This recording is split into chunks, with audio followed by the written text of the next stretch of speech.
Welcome to the From the 108 podcast, starring the drunk uncles of White Sox Twitter. He's a Twitter like whore, an Instagram thirst trap, and your grandma's guilty pleasure, Beef Loaf. A West Coast attitude in a decidedly Midwest body, My Sock Summer. And your host, he's sharing obscure music thoughts to give you time to hit the bathroom, Cheesy E.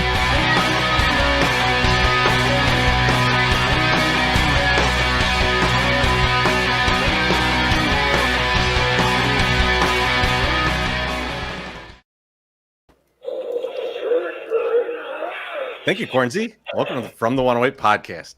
Get ready for some baseball, booze, and bullshit. And remember the drinking rules. If Beef Loaf says allegedly, or that he wrote a blog about it, you drink.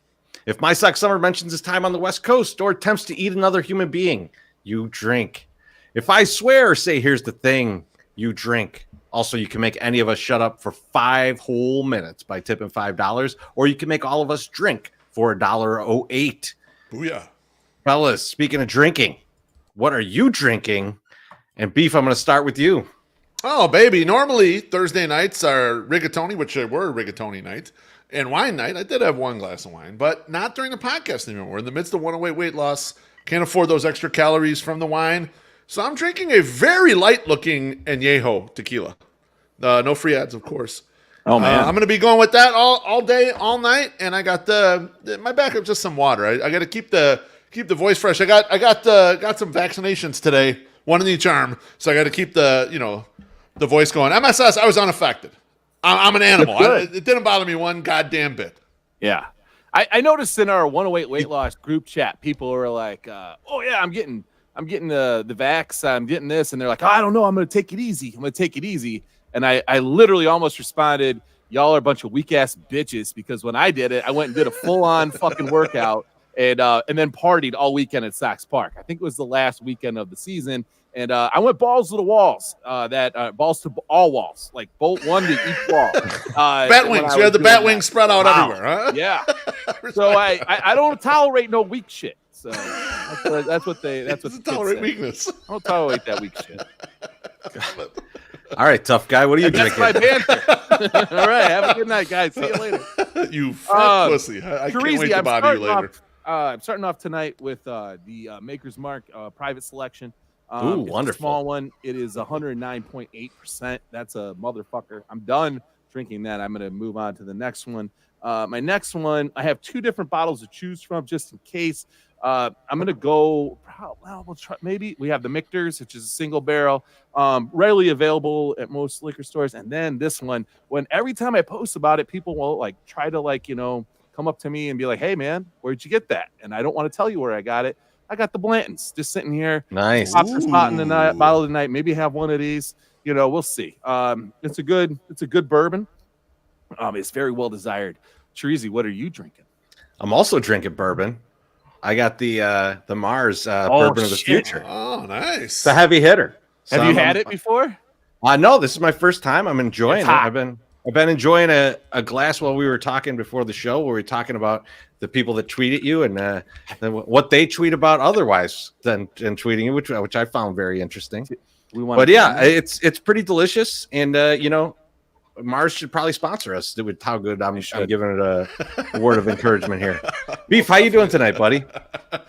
I'm good. I was noticing on the internet the other day, my guy Jeff Passon, who's come at me many times in the past, and it's documented in a blog. I put the blog out there too. Yeah, no, and I put the blog out there the other day, and Mark Bussey's like, "This isn't even half of the kills he has on you. He's got so many more since this blog came out." But he was out there killing dudes, and he happened to come at Ben Verlander, who is the brother of Justin Verlander. Kind of he's also a member of the media. A lot of people claim that it's basically nepotism, that he is a member of the media and that he has a following, whatever. He would not claim that, but almost everyone else who ingests anything that he's ever done would claim that. I'll give you an example of why people claim that. When he was like, "Yeah, I had to learn to blog." And it's like, no. Wait, what? Nope. You're already on TV and you're learning. It's a little sport suspect. Did you play? None? Oh, okay. Great. He Thanks, played bro. in the MLB though, right? He like played like one game, right, in the majors, I think. Not that I know of. I thought he stalled out in like He 8 ball did. or something like that. He's got one game of major league I experience. think he played. I MSS think he had one pitch. how much are you going to stake on this? What will you give the audience if you're wrong about this? I feel like you're know what? you're going out there, and I've never heard this before. You know what? I'm trying to figure this out. I was trying to figure out how to do this. We have a couple of the killer teas left. Okay. Yeah. So why don't we do this? If I'm wrong, I'll give away one of those.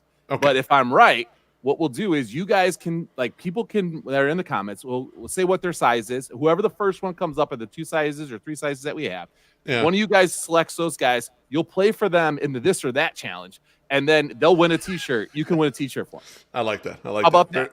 Very nice choice. It's a little confusing for me. I probably won't be able to figure it out. I'm going to forget about it in 5 minutes. That's why I didn't bring it up. White Sox Sal says Ben Verlander got a journalism degree from an IU. We know that's really bullshit. But anyway, so Michigan directional school. So shut the fuck up, Sal.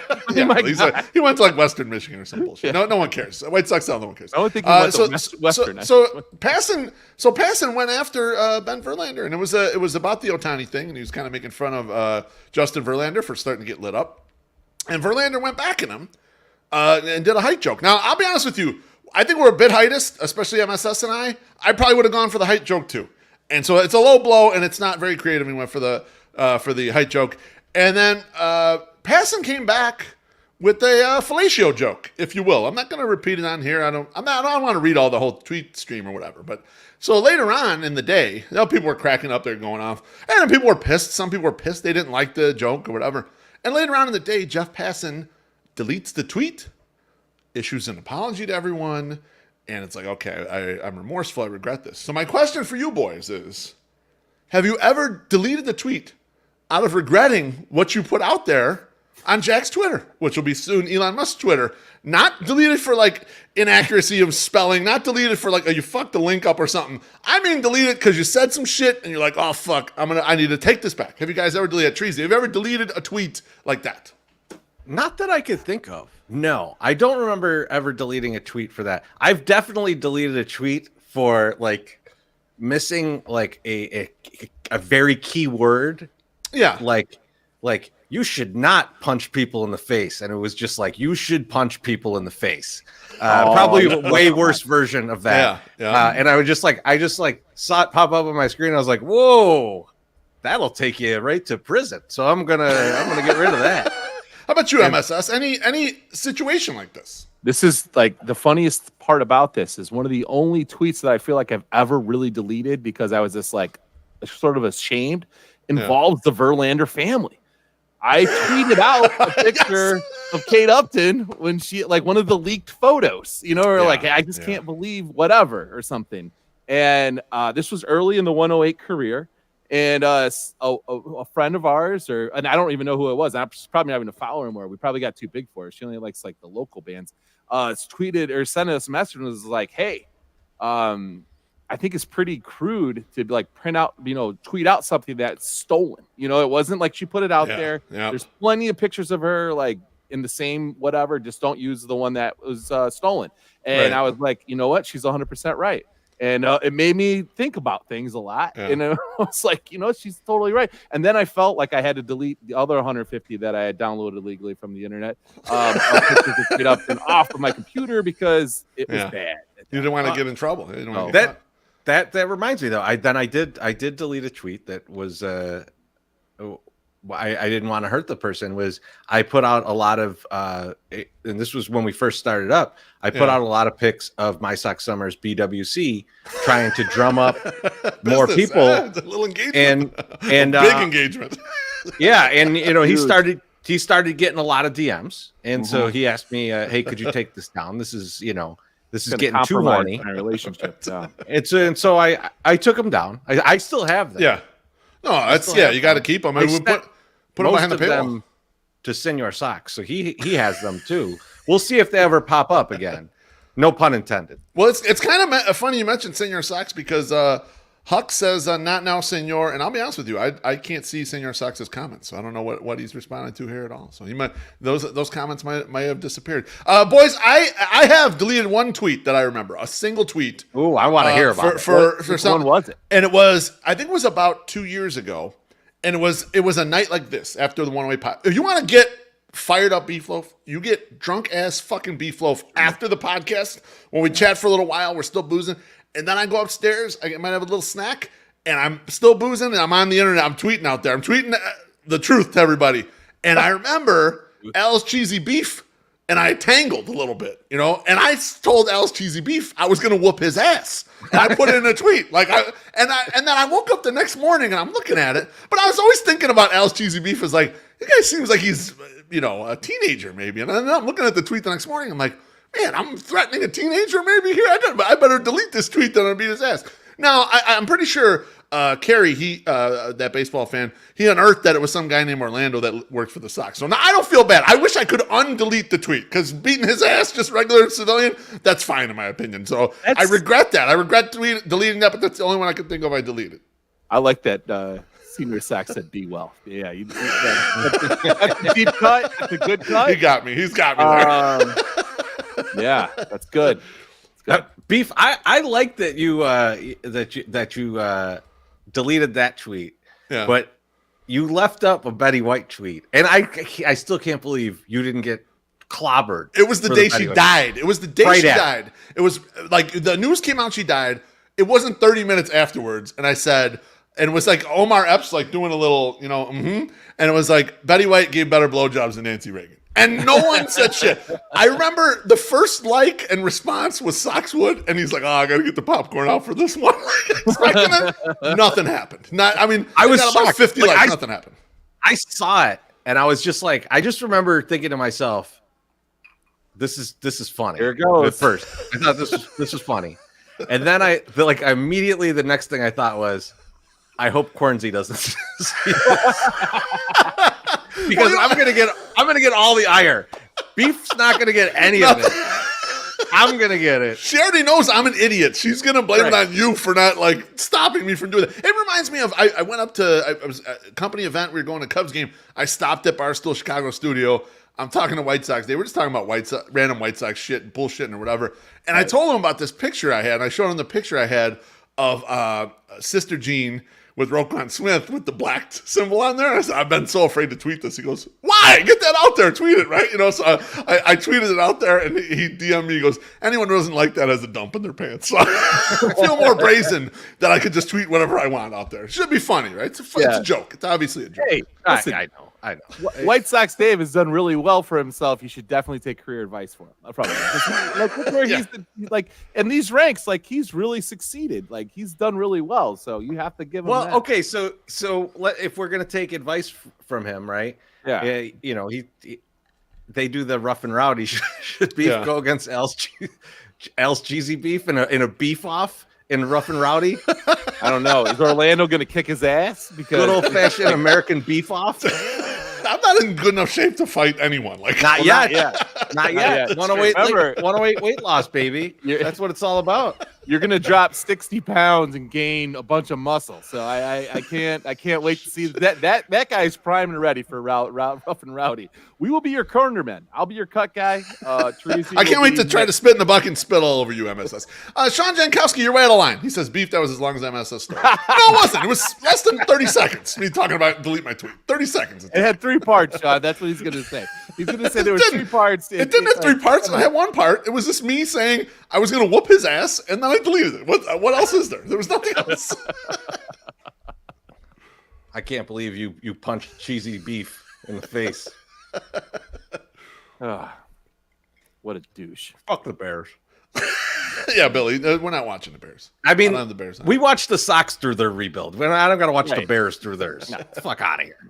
Plus, we can check the score. Yeah.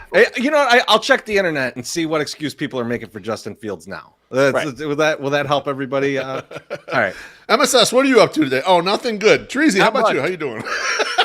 I'm really not. I'm gonna forego this, and I'll make it up on the thank yous, fuck yous later. Okay. So, Teresi, how you doing? Sounds good. I'm doing good. I'm doing it. You guys keep freezing up on me a little bit, so I'm worried it's my internet. Shit. Okay. So it might be me. Am I max You're okay. hedging? You're okay. No, you look fine. You look fine to me.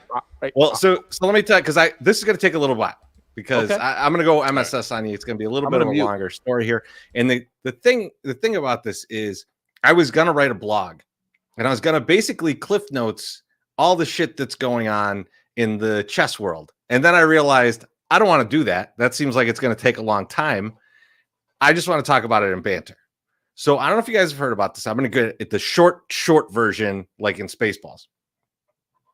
There's a tournament, big money tournament in the chess world.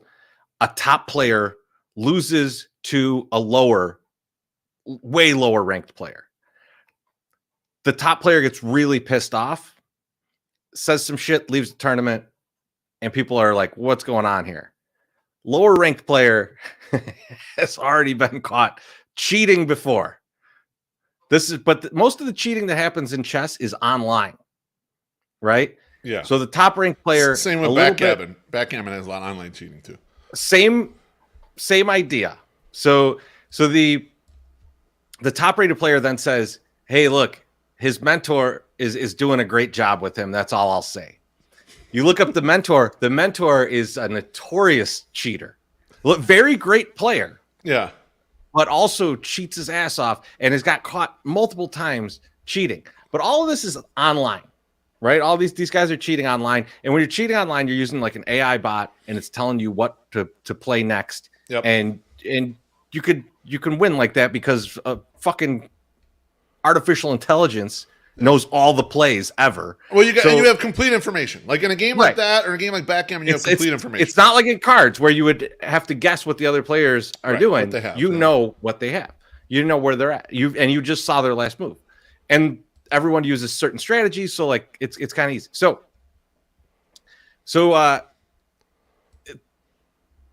this game that happened was actually in person. Or as they say, it was over the board. And it's much more difficult to cheat in that scenario. Right. But Beef, you'll remember this from Casino, where there was the guy watching the whole card, and then he's giving the guy Morse code, and it's going on his leg. Yeah, he's signaling across. Yeah. And so that is this cheating and still cheating in the black this has happened in chess, and they caught a dude doing it, and he had a little thing in between his toes that was doing it, and so they call that the sockfish, right? Okay. And so now they're saying, okay, well, this guy must have been doing the same thing. He must have been in the same kind of scenario. Yeah. But they're like, but no one would use the sockfish because it's such a well-known thing. Right. That why would you use that? It's so obvious. it must be something else, right? And so the next obvious conclusion that everybody came to was that it was a butt plug. And so my question to you guys, because guys, this is a baseball podcast. My answer is no. I'm watching. No. Lie. This Do not is not a lie, yes. MSS. This is not a Shut yes up. no Do question. not lie. I'm watching the playoffs, and they got the ump out there fingering Joe Musgrove's ear. Oh yeah. And so what I want to ask you guys is, who is going to be the manager that requests that the umpire check Jose Altuve for a butt plug?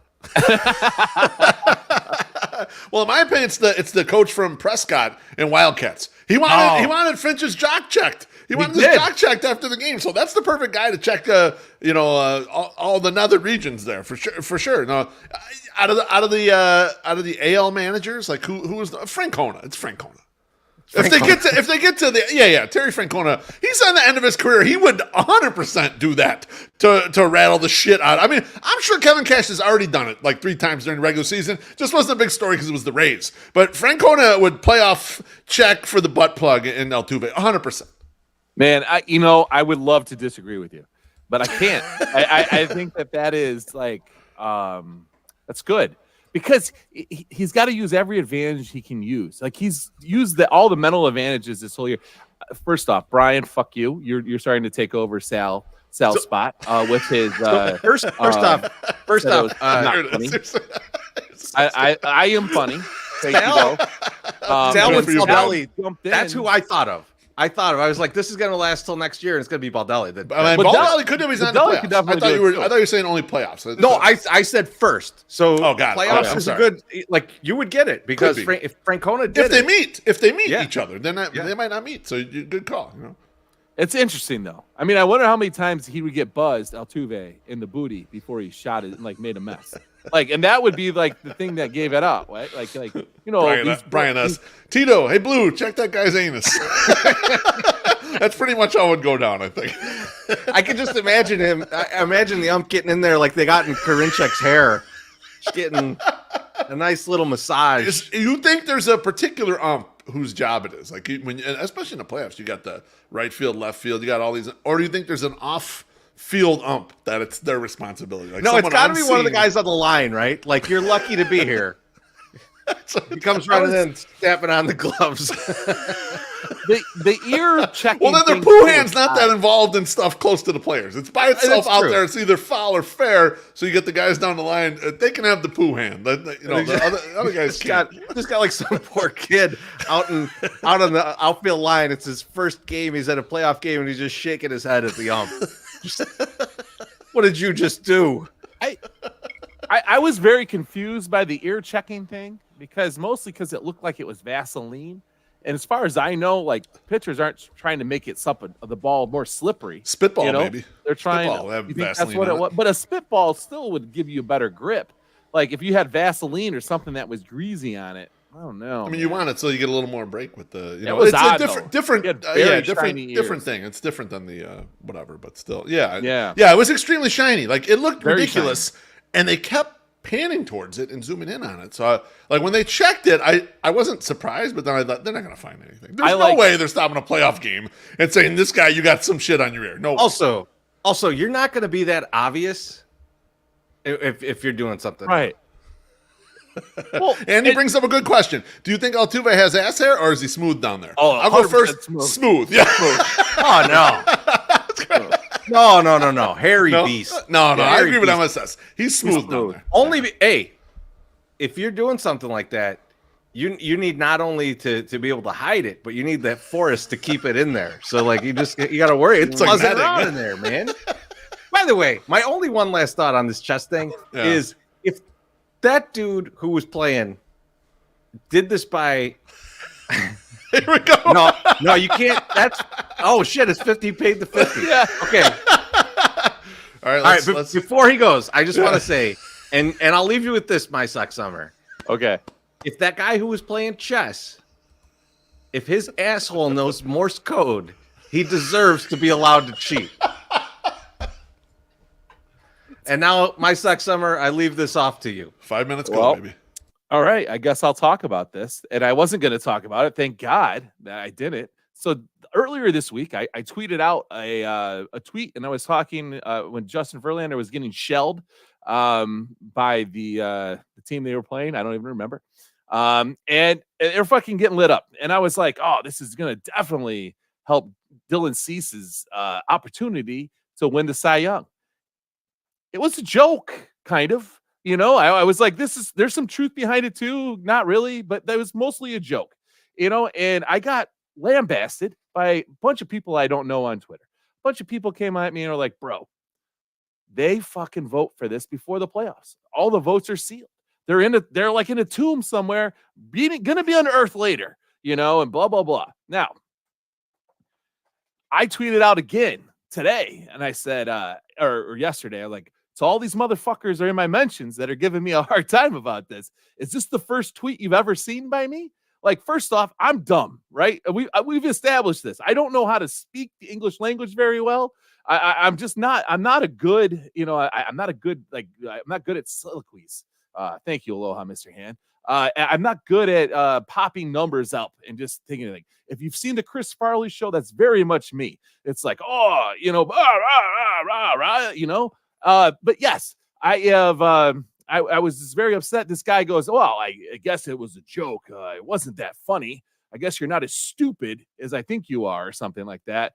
This motherfucker's a Cubs fan, and whoever else. I was just like, God, I want to attack this guy, but then I'm like, I'm not going to do it. So I didn't do it. But that's my story on that.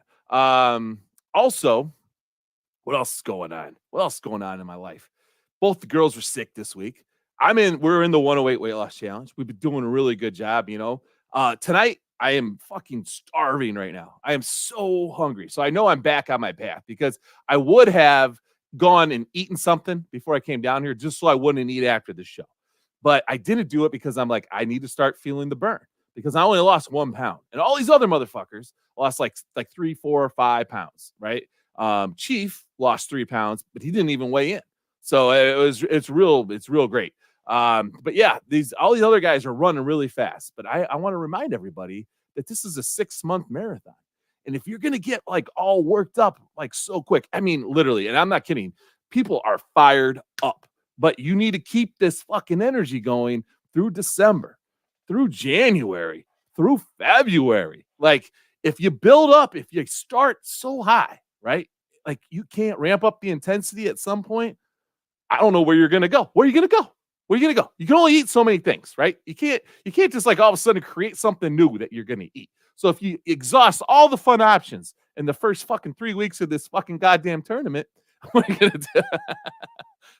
I mean, Dougie Fresh and Spo been showing me some fucking new barbecue sauce. It's a sugar-free Ray's. I mean, maybe that's really good on a tendon. I don't know. Maybe it is. Maybe you could fucking put that in the goddamn crock pot. It'd be really good. I don't I don't want to eat either of my neighbors. And we have an apartment building right next to us. So it's like a 6 flat, 7 flat. I don't want to be on that. Last thing, the 108 weight loss, great time. But last night, very interesting.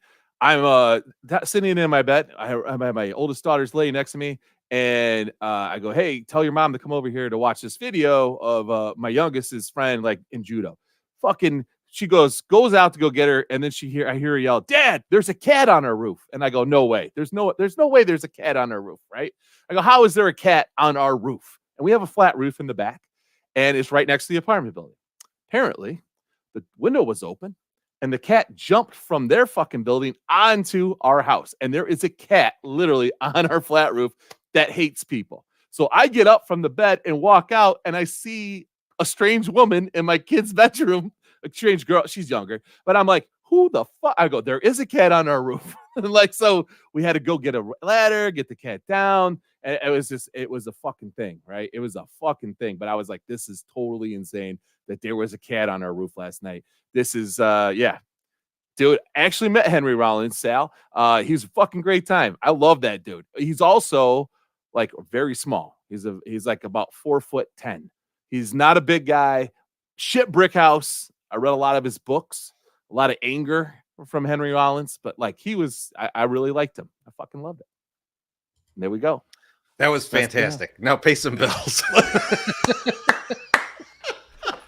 It's October and the end of baseball on the south side. While we prepare for next year, it's important to go over some numbers. 24. That's the number of people on Mazda of Orland Park's Pride Crew. 5,000. That's how many shirts they gave away. 56,000. That's how much Mazda of Orland Park has donated to White Sox charity in 2022. 0. That's how many cars our fans have bought from Mazda of Orland Park. That's pathetic. But it's about to change. They say if you want it, you have to will it. So that's what we're going to do. Folks, I need one of our fans to buy a Mazda from Mazda of Orland Park. It could be a Mazda 3, a CX-5, 9, 30, or even 50. You can even buy Mailman Jack's favorite, the sporty Mazda Miata. Any of these will do. I just want some results. In addition to getting a great vehicle with an incredible warranty, the 108 will send you free merch for a year. That's right. You'll be on the family discount program. We'll send you every piece of merch we do for an entire year. I mean, that's almost worth it alone. So head on over to www.mazdaoforlandpark.com and get to know their full lineup. Give them a follow on Twitter at ZoomZoomNation to get updates on their offerings. Mazda of Orland Park, home of the Zoom Zoom Nation. 8910 West 159th Street, Orland Park, 708-444-3200. Zoom Zoom. Teresa, we got to catch up on some drinks. So Yumper kicked us. He said MSS is rubbing off on us. Salute to you. Yep. Appreciate you, brother. About fucking time. We got to catch up. Greg Miller, get a little drink here. Let's drink this one. Cheers. Bless you, Greg. Thanks, Greg. It. And then Senor Socks. Let me quickly say, oh yeah, because I'm going back to the butt plug talk. Love it. Okay. There's no way to jump right in to butt plug talk that's funny. Like, I can't just go butt plug, and it's like just you loosened us up. You loosened us up. You got to build for the butt plug, and you got to not realize you went with a finger first, MSI. You got to realize your finger. Like using a butt plug, you want to work up to it. You just don't want to like just put it right in there. Someone might get hurt. You know, you don't want to get. This is where we need the pooter loaf. We need the pooter. When I go like that, you go right there. I got to get the pooter back in the rotate. I'm sorry. I'm trying to ride my Peloton here. I don't want you just going straight for the plug. No. Thank you, Brian. Bless you for that. Cheers, Brian. Cheers. Man, we're gonna be drunk. Yeah, I don't like drinking. Gonna be. I already am. Fuck. The Blantons this quickly. Well, fellas, I'm excited because tonight I'm just gonna tell you guys my question about the manager checking for the butt plug. That's about all the baseball we're going to get into tonight. Yeah, pretty much. We're done. We are going to do a draft tonight. We're bringing back the drafts. Yes. Woo! And a timely one. It's October. Yep. We're doing worst Halloween things draft. It's just anything about Halloween that we don't like. This is the draft. Yeah. And I'm going 1-1. So I'll give you an example of what we're talking about. So my 1-1, and I think this is the world's 1-1, because this shit's been happening since we were little kids, and I fucking hate it, is people telling you that there will be nefarious things in your children's candy. Razor blades. There's going to be razor blades in candy. And I'm not even just talking about like this year with the rainbow fentanyl. It's just shit. When we were kids, people were telling, hey, don't eat those popcorn balls. There's probably razor blades in it. Yes. and like it's insane to me for a lot of reasons. One, who the fuck would do that? Like when I was a kid, I remembered everyone that gave me a shitty candy, like throughout the whole night. You don't think I'd remember the guy that gave me all the razor blades? That guy goes to prison immediately. Also, you get to pick what houses you go to. It's not defined for you. So the guy that like stands on his porch all day with his hands in his pants, maybe don't go to that guy's house. Maybe that's not the guy that you want to go to his house. All right? Like, I don't get any of this. It's a good call, Treasy, because there's a market effect. The kids know not to go to the razor blade house. If the razor blade guy has done it, we know not to go to his house. You know, they know. The kids have good instincts. Just listen to them. If they look at the guy and go, I don't want to go to that guy's house, you go, all right, we'll go to the next house. Don't argue it. Don't make the kid go to the razor blade house. What the fuck? I'm really pissed because we talked about this before the podcast that there wasn't going to be a lot of overlap, and this was an overlap. And now that I was already down 1 in the draft. Now I'm down 2. So I was ready for this. Yeah. Though. So this is what I'm going to do is I'm just going to expunge. Does that mean like add on to your pick? It won't be my pick. I'll pick something else. But yeah, that's not what it means. That's not what it means. It's another word I'm trying to expunge means like get rid of. Like I think you mean expound. No, that's not what I'm expound on my pick. Expand. Yeah. Okay. Something. So that poison and candy was one of the worst things about Halloween for me. Like that's what I was gonna say. It was one of my picks. And while many of them are hoaxes out there, right? Sometimes it actually did happen. Quick story time, and this is why I'm doing this because I copy and pasted this all from the internet.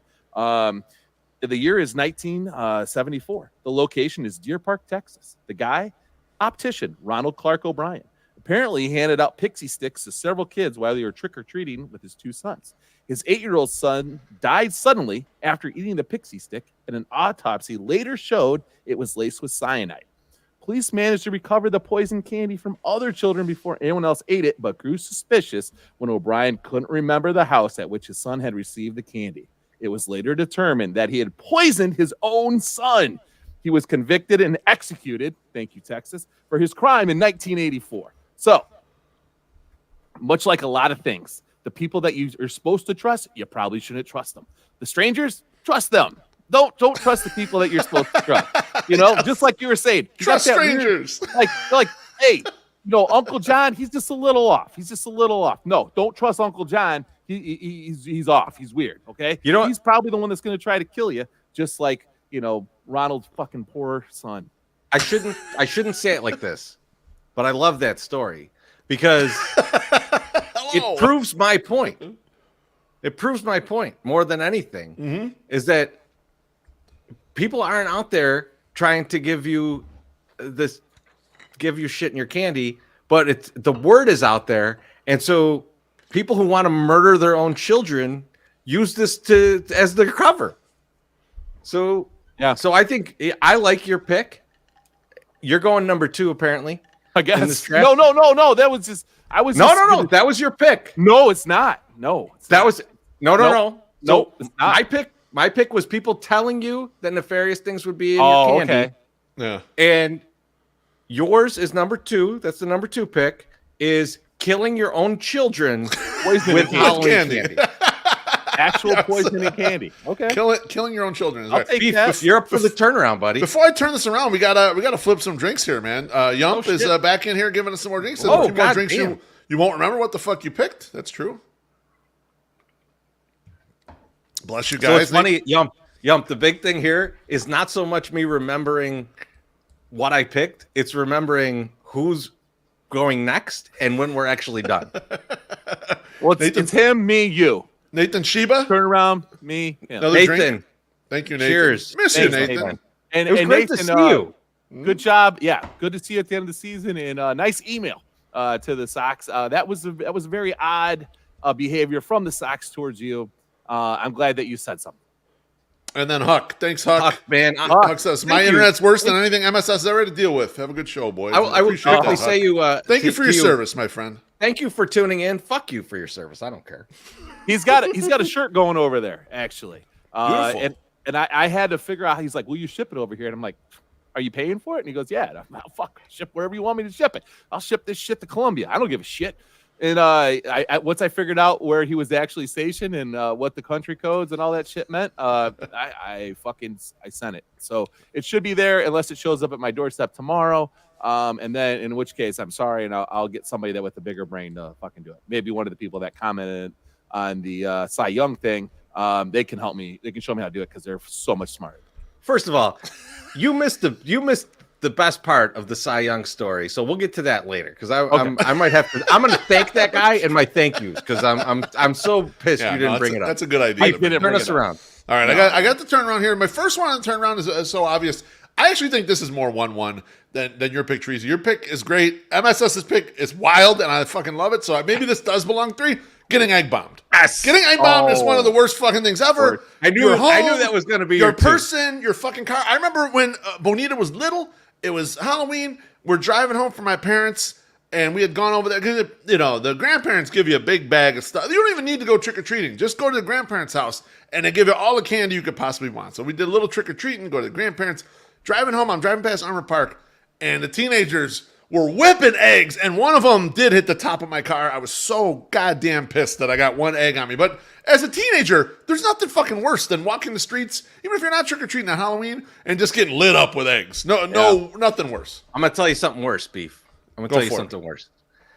So when me and my friends were kids, we went out and we were the eggers. Yeah. Right? Now, we weren't egging houses or anything. This was a neighborhood kids throwing eggs at each other type of situation, right? So you just got your eggs. You're in the street. It's like a thing. Gotcha. And so there's a group of kids coming down the street at us, and my one buddy decides, I know who that is, and he launches an egg, and it lands in front of them, and they start running towards us, and we realize that these are not friends of ours, but this is 15 Latin Kings. That's worse. Not good. That's worse. Bad timing. I'm pretty fast. It's like running away from a wild animal. You don't got to be the fastest. It's faster than the slowest. Three of my friends. I tripped 3 of my friends. That's right. Man, Jack, thank you for the drink. Appreciate it. Says, cheers, fellas. If you're tuning over to eat tomorrow, instant weight loss. That is absolutely true. Take one for the team. Oh, shit. We got another one flying through. Yeah, hit that one, Treasy. And then Dale. He says, between Razor Blade Good Bar and Tylenol. Love it. Dale just pulled something out of the thrift store today over there at the Unique Savers. It was great. It's great. Oh, you beat him to it, huh? Yeah, beat him to it. I love it. It's like a gem. We're fighting. Beef, go ahead. All right, I'll get rid of it. Second Sorry one. about Yep. that. All right, my second one, and I think MSS might agree with me here. It is women that don't dress like sluts at the Halloween party. Okay, we got a fucking deal on Halloween. Okay, on Halloween, ladies, you have to dress like whores. This is it's in the Bible. It's canon. You have to dress like a slut. If you show up to the party and do not dress like a slut, no bueno. This is bad. You guys know it. You guys know I'm right. It's the one day of the year you have slut immunity. You got to use it. No, see, Beef. I was thinking about this one in a different fashion though. Good. Yeah, It's good. I was gonna say the people that complain about this, Yeah.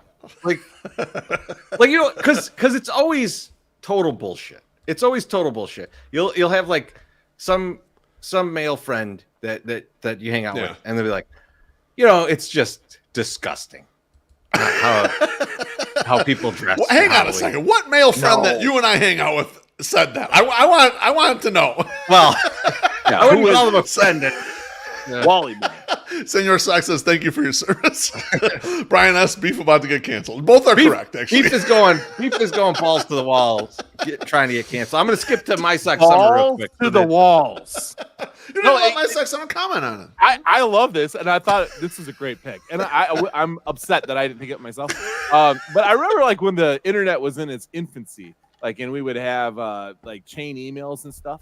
And you'd get like a group email or a chain email, and one of them was like, Halloween costumes for 1997, and it would be like women slutty frog, and it would be like the same costume, like booty shorts and like a half shirt, and then like eyeballs like on her shoulders, and it's all green. You're like slutty frog, and it's like slutty bookkeeper. Slutty this, slutty that, and it was funny. Like the thing is, it's perfectly harmless. It's a perfectly harmless thing. We're all dressing up for fun, and that's kind of been the rule forever. And when you don't follow, it's like, come on, do the rule, do the thing, And especially when we were in college and we were in the '90s. It was the '90s, and like a lot of people wore big, bulky, fucking clothes. So you had one day a year that they dressed like like a little bit more free and open, and it was think of how many people hooked up because they're like, oh my god. I didn't know that was going on under there. Underneath that turtleneck and that college sweatshirt. What the fuck? I finally know. So I get that. Yeah. Let me just level set here. The men know to dress slutty. We all do it. So it's like all the men follow the rules of dressing slutty. I was just going to say, Beef, all I could think about is our guy, the dude. The one Halloween, he dressed as the saxophone guy from Lost Boys. That's an incredible costume. All timer. I thought you were going to bring up Wheels, and when Wheels dressed like Ric Flair and wore tidy whities and nothing else and a rope, and I was just like, he did it, and this is awesome. It wasn't like he didn't look horrible. I mean, from three guys that sit half naked in a tub in front of at least 60 people every week, during the season, it's not that big of a deal. But he was just like, yeah, it's out there. It was cold. Still the best costume I've ever seen. It was for one of our friends. It was we'll just call him Sal, the balls out guy. Yep. For this podcast, give him as his true nickname. But he dressed as Princess Vespa's stunt double. It was incredible. He came in a wedding dress. And he had a beard. His hair was long, and he had a cigar. It was an incredible costume. When he walked into the party, people were like, "Oh yeah!" People turned and were like, "Yes, yes!" What a bull! All right, I'm ready. My sex summer, you're up. Speaking of the '90s, it's the '90s, and there was this dude who made all sorts of movies, and his name was Ernest, and his catchphrase was, "Know what I mean, Vern?" Holy fucking shit, were his movies the worst. Crampy music, prop jokes, it was straight awful. But the Halloween installment was the absolute worst. Ernest Scared Stupid. Ernest brings back some killer trolls who want to turn fucking little kids into dolls, and it's Ernest's job and the kids to fight off these fucking trolls. Folks, I put this on the YouTube last night while I was doing some notes. It's fucking worse than I remember. And my one buddy would always make me watch these fucking goddamn Ernest movies. There was like 27 of them, I feel like. And like there's so many goddamn Ernest movies, and they are the fucking worst. They are horrible. Luke, they're fucking Brew and horrible. Luke in the comments acting like the Ernest. He's got Ernest goes straight to video on constant repeat of this stuff. They did not didn't realize fucking rule. There was nothing ruling about them. And Luke, seriously, if you believe this, we have to have a talk. And I'm talking about a one-on-one man-to-man talk because this is ridiculous shit. Like, you cannot say that he is good. No. That never, dude, you think Scared Stupid fucking was in the theater in Sterling? You're fucking stupid. No, that was not. No, that did not make it there. That was probably too campy of a movie. But it probably would have played well. Probably would have sold a lot of fucking tickets. But no, we had to see some other stuff. So anyway, Ernest, you know what I'm talking about, Vern? Or you know what I mean, Vern? Fucking guy. That's one of the worst things about Halloween to me. Halloween thing. It's horrible. I'm with you. Ernest Scared Stupid sucks. It's horrible. It's so bad. And it's a fringy Halloween thing, so I like the esotericness of it. Like, I think we're gonna, most of the other picks are gonna be very mainstream. MSS has started out with 2 really esoteric picks that I really like. Yeah, well, that's me. That's what I do. I'm not trying to. I'm gonna jump off of MSS's pick here though, because if you'll get it if you've ever seen Ernest Goes to Africa, but my pick is politicians that think it's okay to dress in blackface for Halloween. It could be anyone. Anyone who thinks it's okay. Anyone is, yes, obviously bad. But if you've chosen a career where people elect you, it's extra bad. I can't believe every goddamn year this comes up. Like there's like we are like T-minus 7 days from someone going like, "Hey, check this guy out." Oh, the Ted Danson one? Absolutely ridiculous. Remember when Ted Danson did it and he was like, "Okay, it's okay, I'm dating Whoopi." Two guys that everyone forgot about what they did like 20 years ago, Ted Danson and Rob Lowe. Man, everyone's just forgiven, I guess. I don't know. Different crime. Very different. Rob Lowe, different crime. Tracy, we were at a party one time. Was not anyone that we knew that was throwing it. It was friend of a friend party where there was a white guy dressed as Mr. T. You remember this, right? Yeah. Okay. Yeah. It's not bad form. That's bad form. Bad form. The first year I don't know if you guys know, but I used to live out west. And when I lived out west, I worked at fucking Alice Cooper's restaurant. And they were like, "Hey, come dress in a Halloween costume, for Halloween, and we're having a Halloween party." An Alice Cooper cover band was going to be there. They'd set up a stage. They were taking off of a stage show. It was horrible because an Alice Cooper cover band at Alice Cooper's restaurant is just kind of shitty. Yeah, so anyway, I roll in and I have like a big pumpkin, and then I have this weird jester hat that looks like a pumpkin. I'm just a pumpkin. Guy working the front desk with me is dressed like Eazy-E. He was very white. He had a very nice old starter Raiders jacket. He had the Compton hat, and then he put bronzer all over his face and had the Lokes. And I was just like, I remember seeing it and going, that's I don't know if that's good. And I don't know if that's right. And luckily, he's never run for political office. So that probably won't come back, but I do have pictures of it. It was very weird. It definitely reminded me of. But it was okay because he had a black friend in high school, so he was fine. I don't think it was okay. That's what he claimed. That's it. So for my next pick, I'm going in a very different direction. Okay. I'm going after a word. Spooktacular. Lovely. I love it. Every year, someone's got a spooktacular sale. They do. Your fucking mattresses have nothing to do with Halloween. They are not spooktacular, and 4% off of them is not spectacular either. So that word just needs to just be erased from marketing. Just throw it out. I don't want any of this. Okay, wait. Loaf, can you pull up the Brian? He dressed as Homie the Clown. Brian, did you wear blackface as Homie the Clown? That's what I would like to know. Because if he said no, it's okay. You know, He it's said no. it's okay, but it's interesting. He said no. Okay. I won't say what else he said about it, but he said no. He goes, I was 10, bro. Well, I don't know. That's not a denial right there. So we're Yeah, unclear. it's like, yeah, very Your much grade is like- incomplete, sir. Maybe his parents are total closet racist. We don't know. Maybe they're just open racist. We don't know. You know, I walked by today walking my daughter home from That word Should should be Should expunged. spooktacular I'm be not- expunged? That's what Michael wants to know. Great. I can't. I think yes. Should be I think yes, it expunged. should be expunged. I agree with this. Yeah. I have to share something with you guys after the fucking podcast. I can't share it during the podcast. All right, well, share with me your third pick. My third Yeah. pick. Get down, Now- James Brown. These things, like, I didn't get them all the time, but every time I got them in my candy bag, I was like, what the fuck is this? And why is this even considered okay or acceptable to give to kids on Halloween? And it's wax lips. Why the fuck do I want wax lips? those are They're not garbage. even candy. They No. don't, you can't eat them. They're just like for something you just put them on your mouth and then you have wax and then okay, people are gonna be like, oh no, I never got wax lips. Well, maybe you got wax fangs, kind of the same deal, right? Yeah. Anything wax that it was just supposed to be a gag and a joke, that's not funny. You know, fucking it's cheap, it doesn't taste good, you can't eat it. Fucking throw it back. It's You the know, fattest give me choice something ever. that I can get. I want that. I can't eat that. I can't.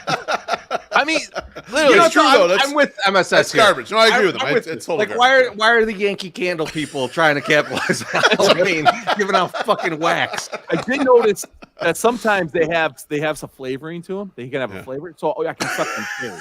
I'm gonna put something in my mouth. Wax And flavor. it's like cherry for 27 seconds, and then I'm like, fuck. You know, and as a kid who didn't get like my mom didn't It's, have like it's little human candy. meat flavor. That's what got MSS into cannibalism. We didn't have a lot of candy just like laying around the house, you know. Like I had to get some good shit. Like give me some good stuff, right? Don't give me fucking wax lips. This is bullshit. Horrible. Fucking horrible. But that was literally the first thing that came to my mind when I saw Worst Things About Halloween. I was like, those fucking wax lips. Those things sucked. Couldn't even eat them. Love it. Loaf. You got the turnaround. All right, I got the turnaround. My last two picks. The first one, I mean, I it's a tough decision to make this pick right here because I think some people like these things, but when you break it down, they really fucking suck. Haunted houses. Okay, Oh. haunted houses blow for a variety of reasons. One, they're way the fuck out in the middle of nowhere. It's a 90-minute ride to get to the haunted house first. You didn't even from your house to haunted house 90 minutes. Then when you get there, it's an hour plus wait in line to go through the haunted house. Then the haunted house takes 7 minutes and it costs $60. Round trip, you're in for like 5 hours and you got 7 minutes of enjoyment for this. It's like the most ridiculous thing. Once in a while they're scary, but usually they're not that scary. It's like this is stupid or whatever. And then they'll really like hype the mega haunted houses. Like you might not even be able to figure out how to get out of there. Well, I'm not going to that fucking thing. What, I want to get trapped in some fucking thing? I want the path out of the goddamn thing. I'm here for entertainment, not to be captured, motherfuckers. Like, haunted houses suck in general, and they should just get rid of them. And every time I see an advertisement for one or whatever, I just laugh about us being teenagers crazy, driving way the fuck out some stupid haunted house, being there for 8 minutes in a haunted house, and like, this is horrible. Let's go to some diner and eat. You drove to like Sugar Grove. Exactly. Just like You're like, 90 stay the minutes fuck away, out and then, there. oh, here's Almost the Aurora. Here's the line, and the line's an hour long. It's like only Oh, an yeah. hour. Now the line's lighter than it was. It's like Dude. we got lucky. We're only an hour in line after a 90-minute drive. Beautiful. There's like one back by Sterling. It's like called Raven's Grin. I know that was like real big. You know, everyone's like, let's go to Raven's Grin. And I was like, fuck that shit. I don't want to pay $20. And this was the 90s. $20 actually meant something. I could have got 10 packs of cigarettes for $20. And I was like, I'm not fucking going to the goddamn fucking haunted house and waiting in line, like literally waiting in line for fucking 3 hours to get in there just to be like, oh, this is stupid. You know, I actually got to be at a haunted house. Like we volunteered and we raised money for like our school newspaper, like being in the haunted house, and they let me dress like the Predator, and that was dope. I got to wear the big Predator mask and run around at people. That was fun. But other than that, that shit kind of sucks. I would go to the David S. Pumpkins one. I would go to that one. The elevator one. That's right. I'm in for that. 80 of 120 floors are David S. Pumpkins. But that one floor is Bobby Moynihan going, I hate Poppy. Hey, Sal, am I better now? Because sometimes my fucking little headset gets fucked up. No, you're fine. All right, I know I'm getting drunk now. Beef, you got another one for me? I do have one more for you. Last one. And I can't believe it hasn't been picked yet. It's kind of amazing it has not been picked to this point. The thing that sucks the most about Halloween, I probably should have my first pick, the weather. The weather always sucks ass on Halloween. Dragging your child through the street when it's either pouring rain or there's fucking snow on the ground. It's the shittiest weather day on earth, at least in Chicago. Chicago, the weather is always shit on Halloween. Rarely do you get like a nice day on Halloween. It's always a piece of crap. Right, and you're always weather. And then, you know the feeling. You're dragging the kids through the weather, and it's like, this is terrible, and yeah, I just can't stand it. Now as an adult, and I have to go out, it's fine. It's better for me. But back in the day when we were kids trick or treating, Treasy, we didn't have one good trick or treating day. Maybe the one when I was like 13, and no one opened the door because I was 6 feet tall, and they're like, we're not giving candy to a grown ass man. But other than that, they've been all shitty weather days. Now, Beef, fucking horrible. You took one of my suck summers, but he could easily flip what you said and reuse it and expound on it or expunge it the way that he did it first, and just say that it's actually having kids that is the problem. That ruined everything. Because like I don't have to go out on Halloween, so I'm fine if the weather sucks. No, you know what? There's one thing that I forgot, and I think I deleted it, so I have another one, so I'm good.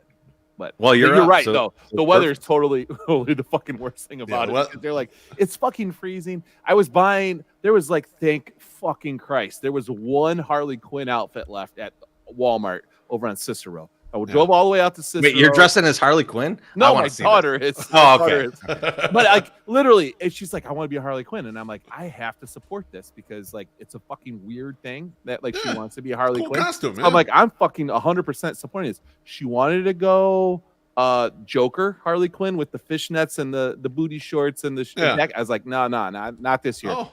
So we got her the DC superhero version of Harley Quinn, which she likes just as much. Less horror, she does. less whorish, so that's good. Like now, listen, I want MSS got her the costume that was cheaper than the other costume trees. That's what I'm reading into it right here. It's cheaper. That's not true. It was actually cheaper to get the other one, but it had to come from China, and God knows if it's going to fit. So I'm like, listen, we're rolling a lot of dice here. Cheap ass costumes, yeah. Cheap ass costume. So anyway, but I got that all taken care of. But yeah, the weather. Now this is something that irks me like a lot. It upsets me. It's something that as a homeowner, and especially with like in our neighborhood, a lot of people will complain. In the Bridgeport neighborhood, they're like, oh, people from out of town or people not from this area come over here and trick or treat. And to me, I don't give a shit. Like I'm buying as much candy as I can, and I'll give out till it's done, and then I'm done. But there's one thing I don't like, and it's the adults trick or treating for the baby or the kid or the sick kid or the whatever. Bro, I'm sorry. I'm sorry you got sick on Halloween, okay? I'm sorry that happened. I'm sorry. But your mom is definitely not out there trick-or-treating for you because your mom's like, man, fuck your ass. You got sick, like, and she's going to eat that. Or her dad's going to eat that. Like, I don't like, hey, give me one for the baby. Give me one for the... No, I'm not doing it. I don't like it. If I don't see the kid, the sick kid can't pick it out, he doesn't get it, So, I'm going to go with adults that trick or treat. I agree so strongly with you, MSS. Halloween, attendance is mandatory, motherfucker. Yeah. There's no mail-in votes for Halloween, okay? I'm sorry. We're not doing it. You can't mail in and get your fucking candy. You got to show up. You got to have your ass in the seat, man. Yep. Because there's a deal here, right? Yeah. The deal is if I'm going to buy candy and give out candy, it's to see all the cool costumes that the kids come up. Yeah. Right? The kids got to have a cool costume. There's kids I will rebuff at the door. I'll say that costume sucks. Get out of here. I'm not giving you candy. I'm seriously, I got to create the Venn diagram for this shit. So y'all understand that I'm not pro cannibalism. It's not. I also like what SPF is saying, like the fuck them kids. No, fuck them sick kids. If you're not there, you're bad. Now listen, if you're dying of cancer and you're at home, fuck those kids with a cold. Hey, I will buy you some candy. But your fucking shitty parents should go out and buy you some fucking candy when it's 50% off over at the Jewel. All right, I'm going to close it out. Close it out. 4? This is 4. Yeah, this is 4. Just making sure. Thought this was my 4th. Yeah. It's like I'm running out of stuff. Left. This has always irked me. And it should irk you guys more than it irks me. Is people who give out toothbrushes on Halloween. Yeah, it's not great. It pisses me off on like many different levels. One, you're a fucking killjoy, right? Like this kid comes up to your kid's excited for this holiday where people just give them candy. It's fucking awesome. As a kid, you're like, yes, I'm gonna get some candy, and this motherfucker gives you a toothbrush. Mm-hmm.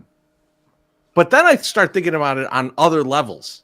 Yeah, and I'm like, is this guy not fucking with the kid, but shit talking the parent? Like, hey, motherfucker, you're too stupid to tell your kid to brush their teeth after eating all this candy? Or, oh, I'm just worried because you're so fucking poor, you can't afford to buy a toothbrush for your child. This 40-cent toothbrush I just gave you. You're welcome for the charity. Like, Treasy. It pisses me off on like a million different levels. Those people are the worst people on this whole planet. Spin zone here. Spin zone, Treasy. Spin zone.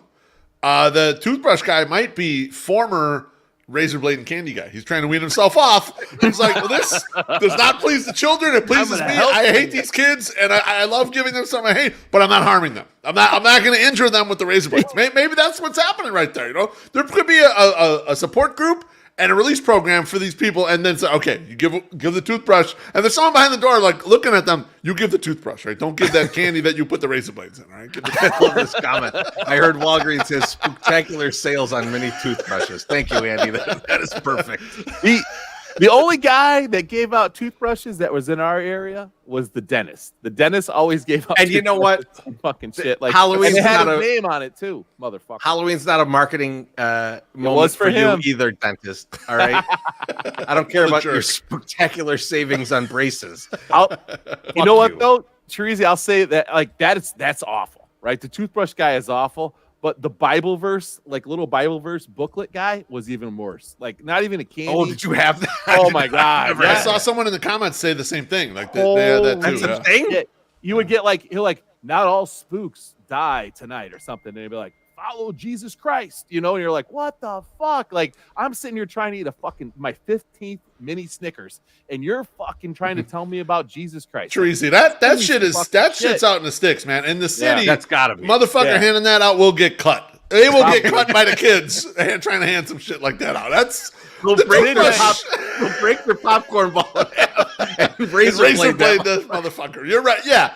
The toothbrush they'll mean mug you and let you get away with it. The Bible verse, you're getting cut. No question about it. Dougie asked, "What about pennies?" I'm pretty sure that one of us chose pennies I'm pretty sure we talked about pennies in the Halloween candy draft. None of us picked it, obviously. We didn't pick. We talked about what a shitty thing that is. Yeah, pennies are the worst. Even when we were kids and pennies were worth something. You could get a gumball with a penny. Yeah, like 5 pennies, I could go to the corner store and get something. But like even then, it was like, are you giving me a chore here? I gotta go buy the candy for you. You couldn't figure this out. I mean, literally, this is a guy that just got his like first house or apartment or whatever, and he's totally unprepared. And he's like, oh shit, I didn't buy any candy, and it's Halloween. These kids are showing up, and he's probably been doing meth. Maybe drinking too much. Who knows? Bullshit. No one has that many pennies. No. The penny guy, it was premeditated. No one has that many fucking pennies. Man. They had to go and harvest those pennies from somewhere. No one's holding that much penny. Listen, if you're unprepared, you just keep your lights off and deal with the fact that your house gets out. But what if you're a good guy? What if you're a good guy and still want to? Then you knew that Halloween was coming. I had this whole thing of pennies hanging out here. It's not like they had those cash fucking coin stars everywhere back in the day. So, like, hang on, you're blaming Coinstar for not existing for the penny guy. I give me his whole pennies. How does anybody have all these pennies? He gave me all the pennies. It's very heavy, but he gave me $300 in pennies. If Coinstar existed, he'd just give you a ticket for 79 cents. You take this huge bottle of Jameson filled with pennies. Here, this is your fucking thing. It's a bank. You know, I won it at the bar. Ridiculous. It sounds like the Bears scored a touchdown. I'm very proud of them. What's the score? Good job, guys. No clue. I don't know. Oh, Someone in the comments tell us what the score is. And but don't tell us which team. We have to guess. Yeah. Okay. That's good. fun. And so normally around this time, 7-0. we're done, right? That was it. Well, we're gonna dump some. We're gonna dump some. We're gonna. Yeah. Okay, good, good. Okay, that's what I was gonna get into right now. Let's do it. Normally I'd go first because I'd have like so many left over, Yeah. but I know Beef has a ton.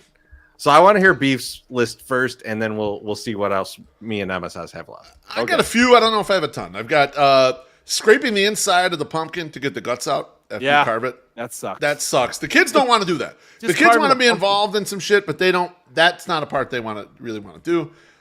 People who turn their lights off and hide to deter trick-or-treaters. Sack up, motherfucker. It's Halloween, okay? Or put the dish outside full of candy, and if people take it, they take it. But do something. No hiding on Halloween. You're participating, motherfucker. When your wife buys 40 times too much candy and you end up eating it all, that's happened many times to me. Those two are a combination for me, Beef, because Cordsy will buy a massive amount of candy, and I know You're in a that's condo. the plan. Right, but I will fill a bowl like to the brim and just put it outside and close the door. Yeah. And like, I don't care if it's the doorman taking all the candy. It is gone in like an hour, and that clears it out. I love it. Yeah, I mean, this one's gonna hurt you, Treasy. Halloween 3, not a fan. I don't enjoy it. I'm sorry. I know you're a big fan. No, on my dump list, stupid motherfuckers that don't like Halloween 3. So perfect. Come full circle. Spirit Halloween. I know we need the podcast. Spirit Halloween sucks. Look, Party City was already there. All right, Look at the graphic. It's on your list. Show the graphic. I don't have it, graphic. but I'll let me give me a moment. All right, yeah, Spirit Halloween is the worst because it pops up and it's like an invasive species, man. It's like the Asian carp in Lake Michigan. There it is. Yeah, and like, what the fuck is this thing? Party City been there all year round. Let them get the. Nope, they're trying to cockblock Party City. They're trying to get in there and just get the Halloween shit. I don't appreciate that. It's not cool. You don't be. You don't let me jump on the Spirit Halloween thing for a minute. Yeah. You know what Spirit Halloween is? It's just a reminder that some place that you used to like closed down, and now fucking Spirit Halloween's there. Yes, invaded the spot, subleased in there. Wonderful. I just love their business model. I mean, it's just an extended version of like Spencer's costume area, and we're gonna take over someplace for low rent, real quick, flip a bunch of shit that's way overpriced, and then get the fuck out. And then you can't even return the shit because we're gone. You know, Their business totally model gone. is, where do the guys from Train Spotting live? That's their business model. Pretty much. That's All right, good I got a couple more here. Mrs. Beef is going to hate this one. Pet costumes. Yeah. I do not care for pet costumes. My wife just bought pet costumes for all the pets, and she was trying them on. And guess who else doesn't like pet costumes? Bonita. Pets. They fucking hate them. All right, they hate being in them. They don't want to be in them. Beef, one pet costume that I got to give a pass. Have you seen these videos? The spider. Where they just to talk of like the giant spider. That shit's hilarious. Now, if it happened to me, we have one that is a spider. I'll let you guess which pet it is that it's a spider. Treasy. Oh Jesus. Rogue. It is correct. It is Rogie. He has the spider costume, and I saw him with it on. That's pretty cool. Terrifying. He's the only one that is like okay with having a costume on. The rest of them are like, fuck this. They don't want nothing to do with that. I want video of that. Instead of picking a fight with Al's Cheesy Beef at 2 a.m, send that video off. He's got costume pets at 2:00 in the morning. I don't want to fight Al's Cheesy Beef anymore. Whoa, I like him. I like Orlando.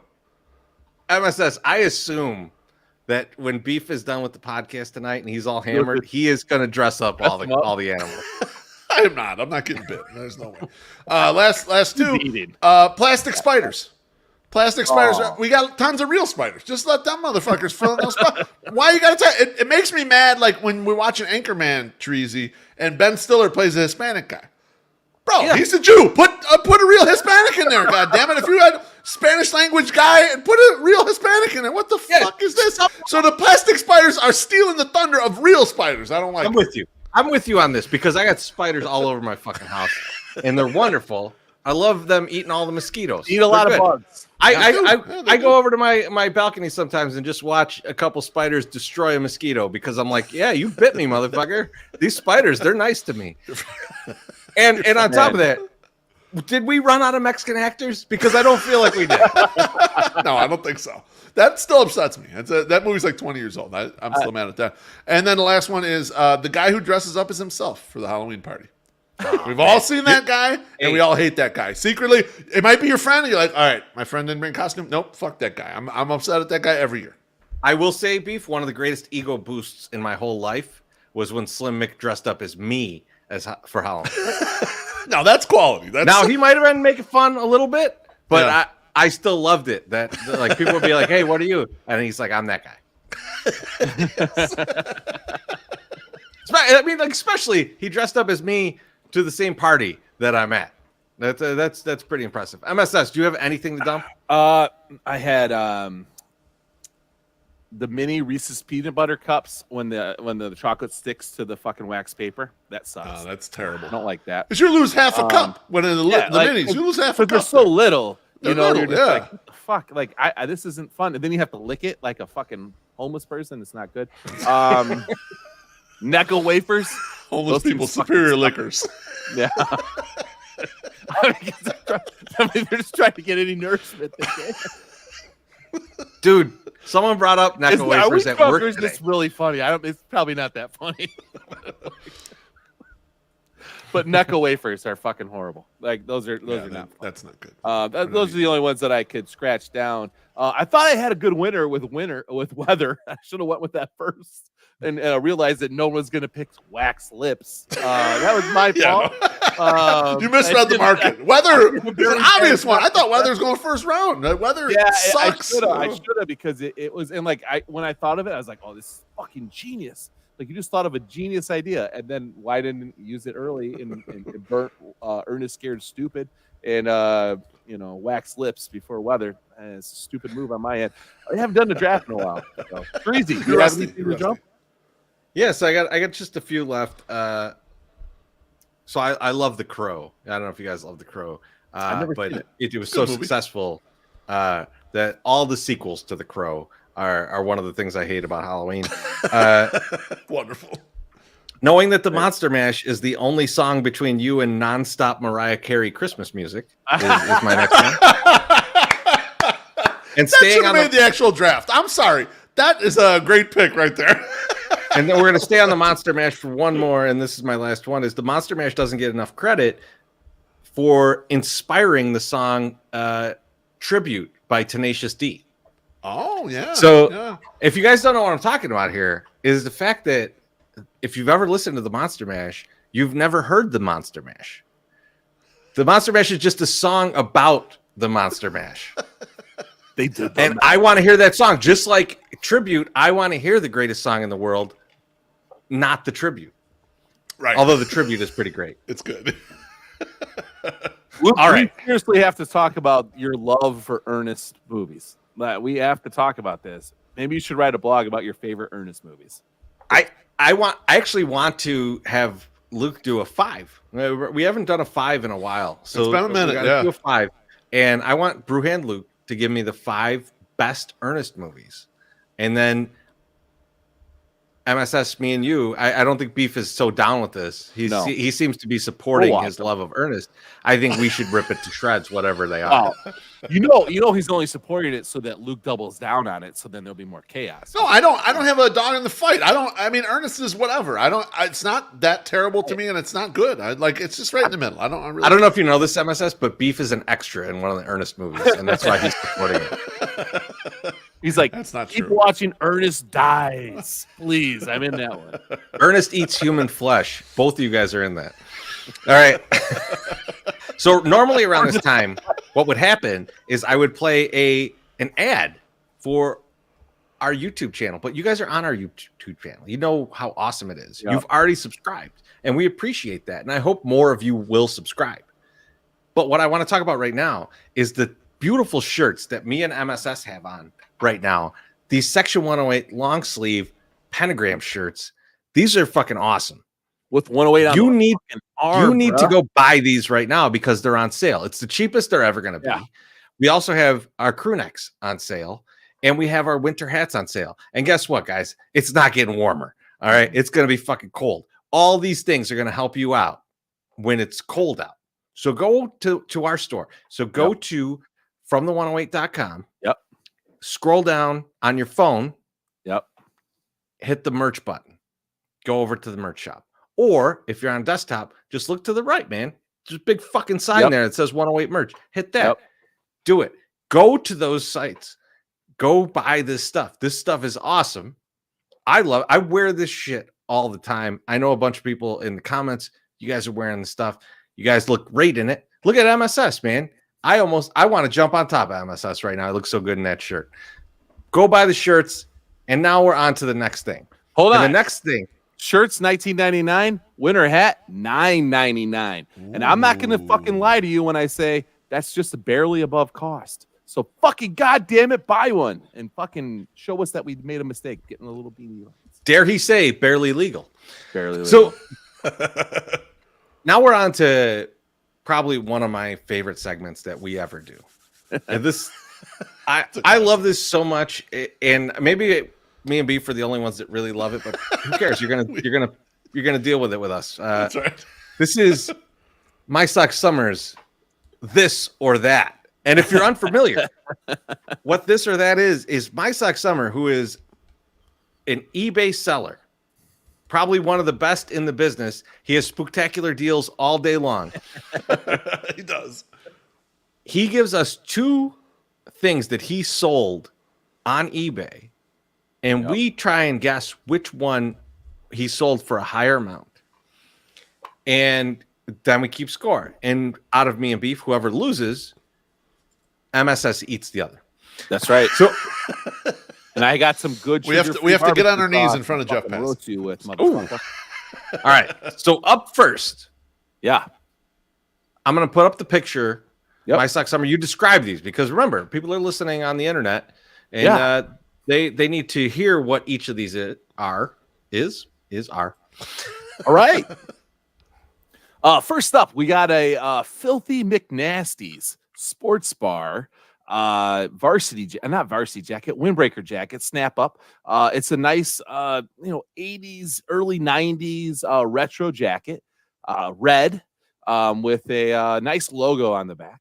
And that's up against a King Louis, which is a great American brand, maker of like jackets, shirts, all this stuff. A satin black jacket for one of the Teamsters, like I think it's a steelworkers jacket.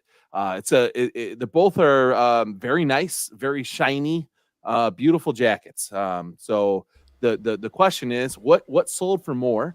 The Filthy McNasty's jacket or the satin bomber jacket? The satin bomber jacket.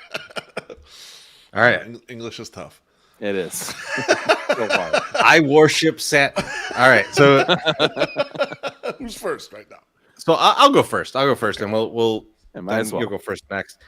So what I'm going to go with is I'm going to go with the Filthy McNasty's. Okay. And the reason I'm going to go with Filthy McNasty is because I feel like there are an unlimited amount of hipsters that would want that to wear around. And then the Union jacket, I think steelworkers would generally like that, but I don't think that they are as much of a part of the bidding community on eBay as the hipster looking for basically an elevated thrift store find. So I'm going to go Filthy McNasty's. All right. Man, I totally disagree. I'm going to go with the one that was called the King Louis, because the fact that it's got a cool name, that black jacket, which looked like nothing special compared to the red satin jacket, the fact that it's called something that has its own like aura, its own essence, its own name, that one's got to be more expensive. Like I believe you, Treasy, that the red one, the Filthy McNasty, is more rare, but I don't know if it fetches a higher price. It might not have a market. It's probably like, it's the cooler jacket. It's the one I would want. If I were putting a jacket on, I'd want that red one, but I think the black one is the one. No, I think you're onto something here, Beef, because like if I'm doing search terms on eBay, it's less likely I run into Filthy McNasty's if I'm searching for something as if I'm a union guy searching for a very specific thing, this would come up. So I like where you go. I'm going to stick with mine because Okay. you know I don't want to. I'm not going to backtrack after I heard your case. Yeah. But I like where you're going there. Sweet. The Filthy Big Nasties jacket, which is a size small. That's Oh man! Oh, know. that's a big upset. Oh. Big upset there. You don't want to throw it out there. $9.99. The Teamsters satin bomber jacket, which is a size 2XL, sold for $14.99. So The size difference is all of it, I think. Yeah. The funniest part about this whole thing, though, is that the satin bomber jacket went to somebody in fucking Las Vegas, and the Filthy Big Nasties went to some guy in Palatine. So that stuck around. The local Chicago's Teamsters jacket is in Vegas now. I don't know why, but it's a cool jacket. I almost kept it for myself. Kind of smelled like smoke. There's absolutely no union money in Las Vegas, so that's No. let's just ignore it. Definitely not union. It's not a union town. Not $1. All right. Up next. All right. So, Teresa, you might recognize. I this do. on the I right. do recognize one of these. We have two vintage shirts from the 1990s. The one on your left is a vintage Oasis 90s ringer tee up against a vintage White Zombie ringer tee, both from the 90s. Now, the White Zombie is made by Giant. And if you bought a concert t-shirt in the 90s, Giant was the #1 shirt. This shirt, like Giant, to me, like you see this label when you're out at a thrift store, you buy this shit. Dale would 100% agree with that. If you see a Giant, you know it's from the 90s. Now, a funny story. The Oasis shirt, guy was telling me, you're never going to sell it at the price you have listed. I don't know. Who knows what I did with the White Zombie, how high I got it up there. So, guys, which one do you think sold for more? Beef, you're up first. I mean, this is one where I feel like I'm slightly being tricked here because the White Zombie shirt, it looks like nothing. It's just not. It's not that cool. Let's be honest with ourselves. It's plain Jane. It's not what I would expect from a White Zombie shirt. The Oasis shirt looks better. However, MSS also hyped the brand, and that was a concert T-shirt. And so concert T-shirts are harder to get because they're only on the tours. They're only at the venues. You're not going to go over to Gadzooks and buy this in the 90s, right? You can't. Right. You're not going to find it there. It's very tough. I'm going to go with the White Zombie shirt only because of that. But I think it's a lesser shirt than the Oasis one. The White Zombie one just lacks imagination, in my opinion. So I will say that the White Zombie shirt is the rare White Zombie soccer shirt. Oh, You can see the stripes on the top. yeah, it looks like The neck Yeah. cut. And I know this because that's actually my shirt. your shirt. So I will say that the Oasis shirt sold for more because MSS didn't message me and go like, holy shit, I can't believe what your White Zombie shirt sold for. Are you going to take off the graphic, or are we just going to leave it up? Oh, we can take it down. Let's leave it up. Yeah, whatever. Let's see us. The vintage Oasis 90s ringer tee sold for $140. I'm The toast. vintage White Zombie ringer tee sold for, I think, $45. So, So my instinct was right. your That instinct- shirt kind of is not that Yeah. exciting, and it No. didn't sell for that much. Damn. here's the deal. Here's 100%. the You deal. baited me, MSS. A little guy, and I shouldn't even have done what I did. I fucked up. I was a little drunk. I appreciate you guys like going the opposite way of what I said. Some guy messaged me on eBay, and I love it when people message me. And what the message for the Oasis shirt, because it was listed at $165. The guy says, "I guess you're not serious about selling this shirt." And I said, "I don't know what you mean." And he goes, "Well, I just made you a bunch of offers, and you rejected them." And people that are on eBay, they probably don't know this, but you can set a set price on your shirt, and you can say reject any offers below a certain dollar amount. My reject button was under $100. So if you didn't offer me $100 for this shirt, I was not even going to look at your bid because I want at least more than $100. I go, well, what did you offer? He's like, well, I offered you $65. I think it's probably fair that I pay you $75. Anytime somebody tells me I think it's fair if I give you this as a buyer, Like, I want to be like, get the fuck out of here. So I was like, yeah, well, I disagree. I went and looked up some other shit, other shirts, and I go, they sold for about this, so that's where I'm at. He's like, you're not going to sell it. So when you don't sell it, come back and talk to me. I'm not shitting you. 2 weeks later, this motherfucker sells for $145. I had to keep it in my pants and did not email the guy almost immediately and be like, in your fat fucking face, dickhead. I would have lost $70 if I had to listen to your dumbass. It's like, I know what I got, and it just made me really happy that I suck it out. Now, and I have a blog coming out, and I kind of talk about this a little bit. It's actually a 5, Treasy. I'm bringing back the 5. I already had it it's in the drafts. I was bringing it back anyway. So Luke, get ready. But yeah, no, I was talking about thrift stores, and like now, everyone's like, oh, there's flippers everywhere. There's people buying shit everywhere. This is why you need a dig still, because I found this Oasis shirt, and I'm not even shitting you, for like $3. I bought this shirt for $3. I hope the IRS is not listening, and sold it for $140 because the IRS already getting out of my shit one time. I don't need them on it again. So yeah, no, you could go out there and look for the mistakes, because sometimes they don't know what they have, and this was definitely one of those items. They did not know what they had, because I was like, oh, that's definitely worth at least $6. So I'm gonna buy this for $3. So all right.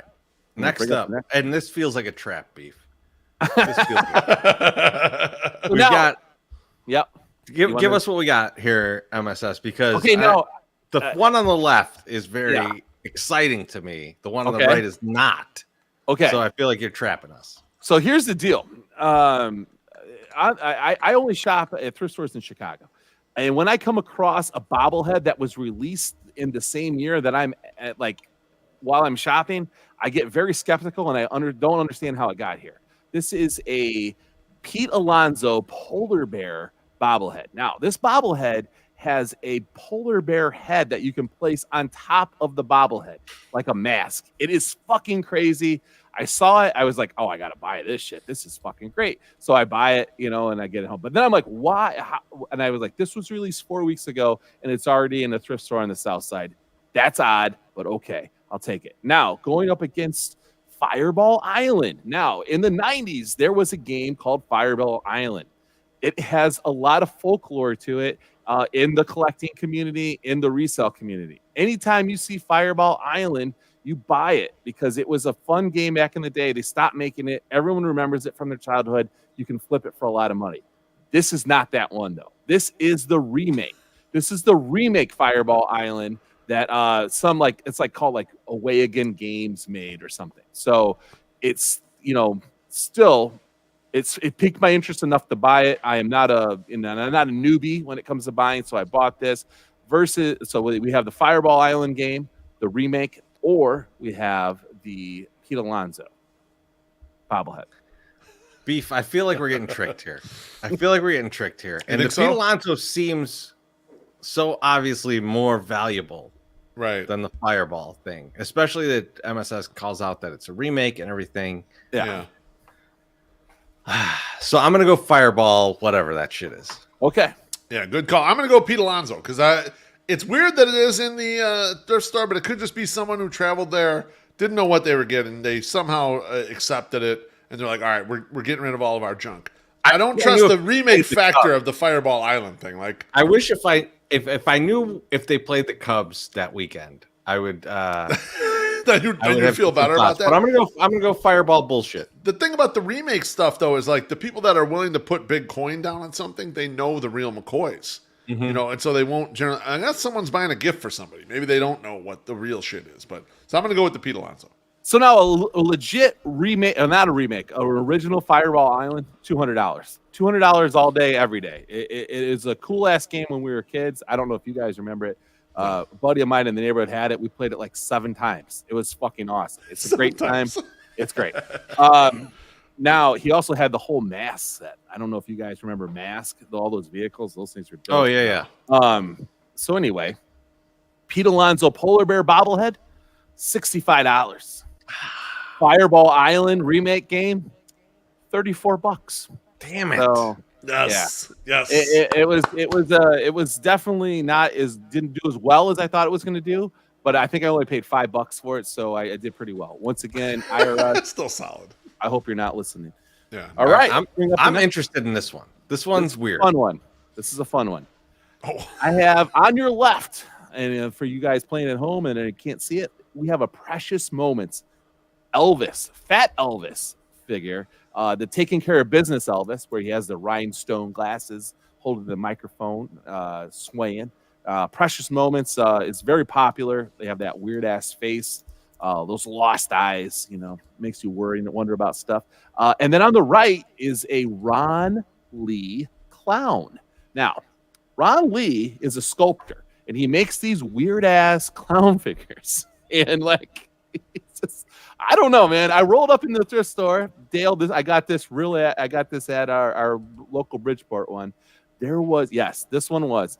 Actually, all that stuff except for the Pete Alonso. Pete Alonso was at a different one. But yeah, there was a set of these Ron Lee clowns, and I was like, I don't know if I should buy these. They are hokey looking. And then I Googled it, and I was like, I looked it up on eBay, and I was like, well, some of them are worth money. I couldn't find this exact version. So I'm like, I'm going to roll the dice and take a chance. So we have a Precious Moments Elvis TCB figure versus a Ron Lee clown. All right, so I'm first here. I mean, I understand that there's an artist component to this and a known artist component to the clown. I mean, it's Elvis all day, every day. People fucking love Elvis shit, and everything is an Elvis collectible. Anything Elvis is an Elvis collectible, so I'm going with the Elvis. Okay. Yeah, I want to catch up here, but I hate clowns, and that's why I left you the clown. I want to make it hurt for you, Treasy. Let's go. Elvis is just too. I mean, people buy every fucking Elvis thing. There had to be 27 people trying to vie for this Elvis Precious Moments bullshit. So I'm gonna go Elvis too. Okay, so you're both taking Elvis. You did not fall into my trap. Elvis sold for $39.99. The Ron Lee clown sold for $19.99. Yes. Both got that right. I'll say this, Chorizo. There are two other ones over here, not the same version, different versions. That will definitely be your Christmas present if I do not sell them. Get ready for that. They'll be there.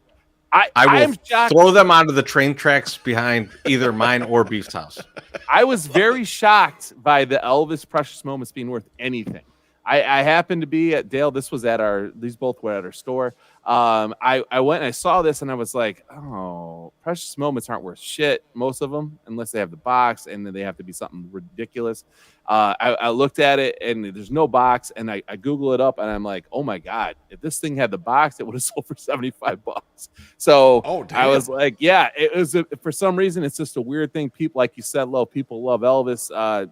Treasy, you're 100% right on by piggybacking on that one. So yeah, so Loaf is still up 2-1. Yep. We'll move on to the next one. All right, and I'm up first on this one. You're up first, so you're gonna get the good choice. Now on the left, this is a little different. Okay, this is the Las Vegas Aces jersey, and this is a WNBA jersey, but this is not the one that they wear all the time. This is a very special jersey, a special release. It's called the Midnight. I don't know, something. It's a special release. I know that. It's a Nike jersey, WNBA jersey versus a game used NIU baseball jersey from 2009. I don't have any more information about the Huskies one other than I know it was game used because on the tag. Whose numbers are these? 21 is I don't know. It's a college player from 2009. Okay. Nobody famous. I know for the Huskies. The Aces, the girl that wore this, the woman that wore it was a all-star. I feel like this year. I don't know her name exactly, but yes, no, she. It's definitely a star, because it's sold. All right. This is a tricky one. It's hard because it's NIU. It is, yeah. So I feel like MSS just buys anything NIU, so they might not sell very well. I'm gonna go with the Aces thing and think that because it's a special jersey, that maybe it sold for a good amount. Yeah, it feels like an all-star. It's NIU baseball? Like, who's even heard of NIU baseball? Like, it's got to be like the buyer in that situation has got to be someone really special that wants the. Yeah, it's got to be their jersey. I was gonna say, if it's not like, remember when you found the jerseys from the school White Sox Dave went to where did he go? North Central College. Oh, and North Central. I find tons of them. Yeah. You found those jerseys and you were like trying to like say they were White Sox Dave jerseys Yeah. to like pump up the value. Like, I feel like NIU isn't that far from North Central as far as like baseball pedigree, even though NIU is a much bigger school. I'm gonna piggyback Treasy. I hate to do that. I like to go separate if possible, but I'm gonna go the Aces jersey too. Hello, this train had just stopped at Loser Town. The Aces jersey sold for $100. $100, which was a great pickup because I think I paid $8 nice. for it. Again, IRS, I'm just making stuff up. I've been drinking. Game used NIU baseball jersey sold for $175. Why? And I sold Incredible. not even to add insult to injury. I sold 2 of them within 2 weeks, one for $175, one for $165. And I mean, these are just like, listen, guys, there is a huge like underground market of people that collect game used anything. I have a guy that is in Chicago's, or he's not in Chicago, he's out in the burbs somewhere. But anytime I get a game used, any college in Illinois, that motherfucker lights me up in my things. He's like, let me buy this. If he can fit into it, he buys it. He wants it.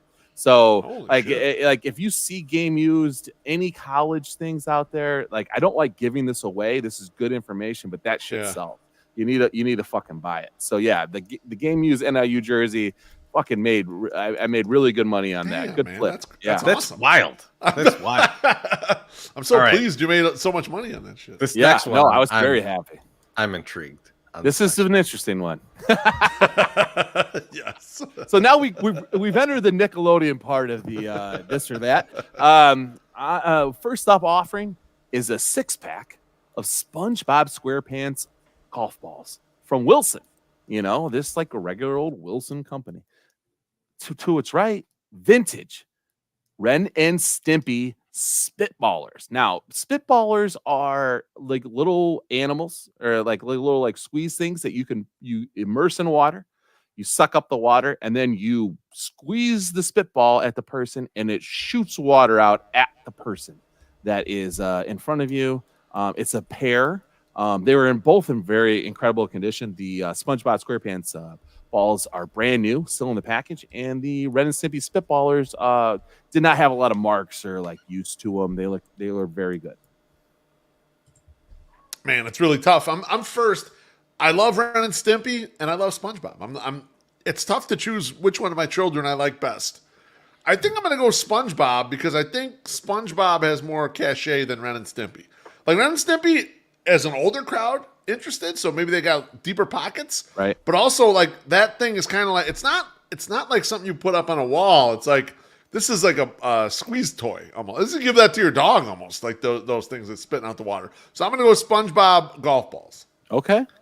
See, I like that pick because you got to think the SpongeBob golf balls came out however many years ago, and the people that like SpongeBob didn't give a shit about golf. Right. And so they probably didn't sell. They're probably short run. They're probably rare to get still in the package. Yeah. And so now people that grew up liking SpongeBob are like, oh shit, I want some of those. Those are amazing because now I golf and this would be great in my man cave. However, I need to catch up.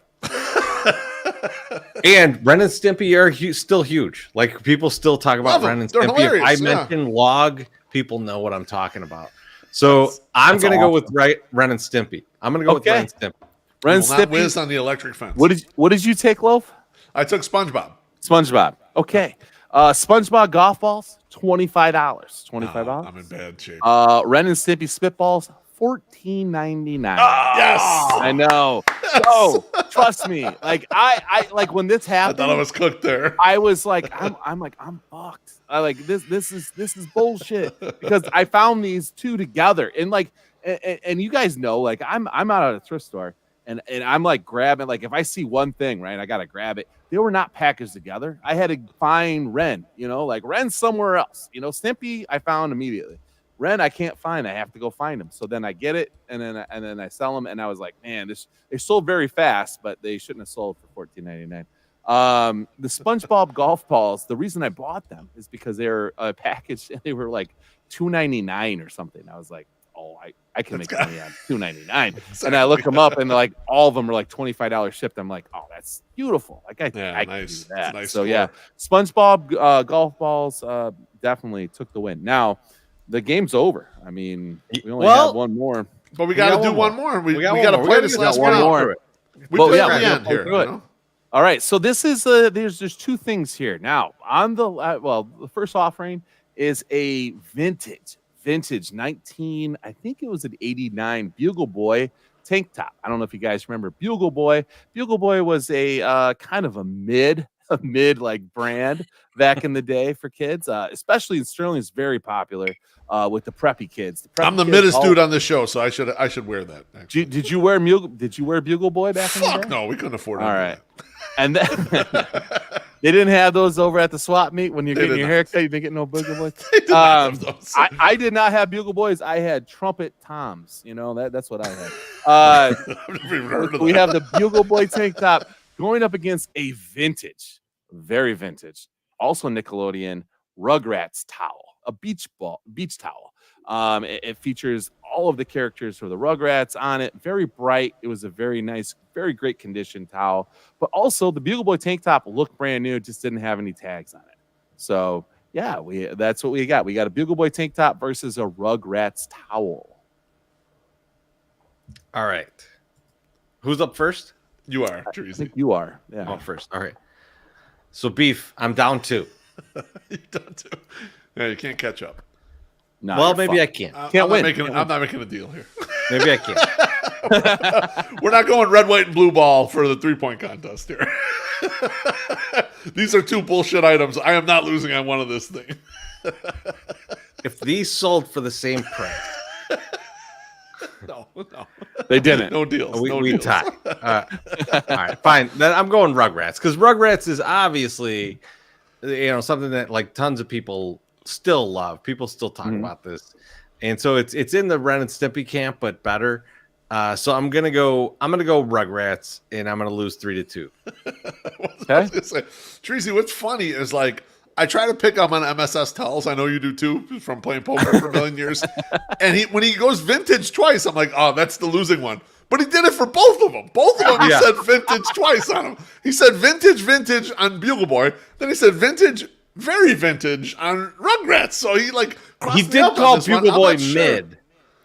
He did. So that's kind of like a lean towards Bugle Boy. And the Bugle Boy tank top looks awful. I would never put that on. I would not wear that. So that has to be the thing that's sold for the most. There is some moron who bought that. MSS is going to say $80 for that Bugle Boy, and you and I are going to be like, "What the hell's going on here? We should design our own clothes that look like shit, and we'll sell them for $80 like that." It looks like it's game worn by one of us. That's it. So I'll go Bugle Boy. I'm in on Bugle Boy. You're going Bugle Boy. Chorizo's going towel. The Rugrats towel sold for $6.50. Oh God. Bugle Boy tank top sold for 99 cents. Oh, there we go. Yeah, it was a faux pas. Call it a comeback. It was a faux pas on my part. Buying the Bugle Boy tank top, I was like, oh, this is in really good condition. This will sell well in the summer. It did not. I had to sell for 99 cents. I also did have a Bugle Boy brand new shirt that had the tags on it. It had really good like old logos and everything. I sold that for $45. So Bugle Boy still does carry some like good cash when you can get it, but definitely not the tank tops. And it's as you guys alluded to, it looks fucking horrible. It is not a cool looking tank top. SPF in the comments says, I'd rather wear the GFY shirt than the Bugle Boy tank. That's a shot at us. That's definitely a shot at us. Pretty much. Well, you. We're going to get to the thank yous in a second. But before we get to those, I just want to say that there's one more worst Halloween things that we just all blanked on. And it's the Chicago Bears orange jerseys. Oh, that's got to be in there. Not great. Not great. So now, guys, it's time for the thank yous. Oh, beautiful. And Beef, I want to hear yours, but I hear MSS has some fire to spit. So MSS, go ahead. Well, I kind of already spit it with the because I had to do the 5 minutes solo. I wanted to say a big fuck you to all the people that were in my mentions about the Justin Verlander thing, telling me that like, oh, don't you know that they vote before the fucking playoffs? Don't they know? Don't you know? Don't you know? Don't you know? Well, fuck you. All right, maybe I don't know. Maybe I didn't know, or maybe I was making a joke. It's for you to decide. Who gives a shit? So fuck you to all you people in there. Also, and I'm not going to get into the context, but there was some tweets I've been going back and forth with the guy. This motherfucker is coming at me. And like, listen, I don't like arguing with fucking millennials in general, but like, don't change the subject of what the argument is about mid fucking stream. Shift the goalpost. You can't do that. If we're fighting about one thing, you can't say, oh, I guess you probably believe this too. Yeah, maybe I do. But you know what? We're not fighting about that. We're fighting about this. We're going to fight about A until we're done with A. Then we can fight about B. We're not going to fucking sit here and just go, oh, well, are you trying to say? No, motherfucker. I'm trying to say what I said the first time. So go into my tweets so you can see what I'm talking about. But like, listen, we can't be shifting goalposts. We can't be moving the fucking shit during the argument. You're just trying to fucking paint me into some bullshit corner, and that's not what I'm about. So, yeah, fuck you to that guy. You fucking millennial son of a bitch. Beef. Damn. Beef, who are you thinking? This week I'm going to thank Slim Mick. And the reason I'm going to thank him is because I was able to pull out an old anecdote from our days drinking $10 kitties at Shinnick's Thursday nights. We'd go in the back, we'd play darts or whatever before. Some days we'd go out to some other bar. Some nights we would just hang out and stay there. But Eddie Barstool put up a tweet about how the guy to watch out for is the guy at the pool hall who brings his own pool cue.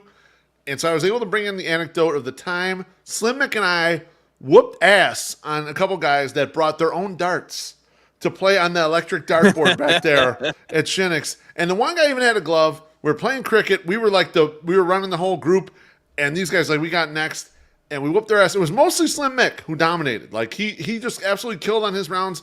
We won the cricket in 6 rounds total. Whooped these guys' ass, and I was able to put it out on the internet. It's a true fact, and I was so happy to be able to beat a barroom, a group of people that think they're barroom legends at their own game. So it was cool, and it was happy to relive it 25 years later.